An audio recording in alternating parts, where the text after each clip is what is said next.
السلام علیکم ناظرین، آپ دیکھ رہے ہیں قرآن ایجوکیشن انسٹیٹیوٹ میں ہوں محمد اویس۔ آج ہم شیخ سے پوچھیں گے کہ دم کا طریقہ کار کیا ہے، وہ ہمیں بتا دیجیے گا، کیا پڑھنا چاہیے قرآن سے؟ جی الحمدللہ رب العالمین والعاقبۃ للمتقین والصلاۃ والسلام علی انبیاء والرسل۔ محترم بھائی، مختلف دعائیں اذکار مسنونہ نبی صلی اللہ علیہ وسلم سے ثابت ہے، کچھ حفاظتی تدابیر ہے، اور اگر بندے کو کوئی مسئلہ بن گیا تو پھر اس کا دم کرنا، جی کیا پڑھا جائے، قرآن کی کون سی آیات پڑھی جائیں۔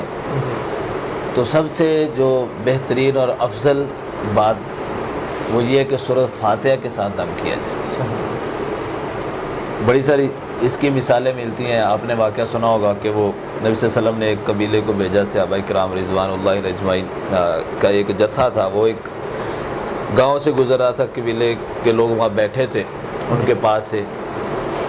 تو لمبی حدیث ہے بخاری مسلم کے اندر کہ ان سے کھانا طلب کیا، انہوں نے کھانا نہیں دیا، باہر جا کے پڑاؤ ڈال لیا۔ ان کے ایک بڑے کو، جسے ہم چودھری ٹائپ بندہ کہتے ہیں، اس کو رات کو کسی چیز نے ڈس لیا، تکلیف ہوئی۔ اب کسی نے مشورہ دیا کہ وہ جو بڑے لوگ یہاں سے گزرے تھے، نیک تھے، اللہ والے تھے، داڑھیوں والے تھے، ان سے رابطہ کریں۔ اب وہی بات کہ ہمارے بھی آج یہی ہے کہ جب ڈاکٹر جواب دے دے، جب حکیم جواب دے دے، اس وقت ہم مولوی صاحب کے پاس، قاری صاحب کے پاس آتے ہیں کہ دم کر۔ کل کی بات ہے، ادھر ایک مریض آیا مغرب سے تھوڑی دیر پہلے، وہ کہتا ہے یہ ہم نے دنیا کی کوئی میڈیسن نہیں چھوڑی۔ تو میں نے کہا اب کیا رہ گیا؟ یعنی اینڈ پہ ہمیں یاد آتا ہے جب کہ چاہیے یہ تھا کہ ہم ابتدا اس سے کرتے، مطلب وہی کہ ہمارا یقین ہی نہیں ہے، اس طرف ہمارا رجحان ہی نہیں ہے۔ بہرحال تو جب ان کے پاس گئے، انہوں نے بتایا، تو آگے سے صحابہ کرام نے بھی کہا کہ ہم معاوضہ لیں گے، اس کا معاوضہ طے پا لیا گیا، ایک ریوڑ بکریوں کا، اور اس صحابی نے سورہ فاتحہ پڑھ کے دم کیا۔ اب اس بات کا علم کیسے ہوا کہ سورہ فاتحہ پڑھی تھی اس نے؟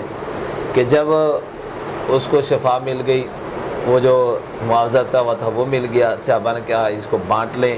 نبی اس صحابی نے کہا کہ نہیں، جب تک اللہ کے نبی کی اجازت نہیں ہوگی ہم استعمال نہیں کریں گے۔ اب وہ اللہ کے نبی کے پاس لے گئے، سارا معاملہ بتایا، واقعہ۔ تو اللہ کے نبی صلی اللہ علیہ وسلم نے اس وقت اس صحابی سے پوچھا کہ تو نے کیا پڑھ کے دم کیا تھا؟ تو اس نے کہا کہ میں نے سورہ فاتحہ پڑھ کے دم کیا۔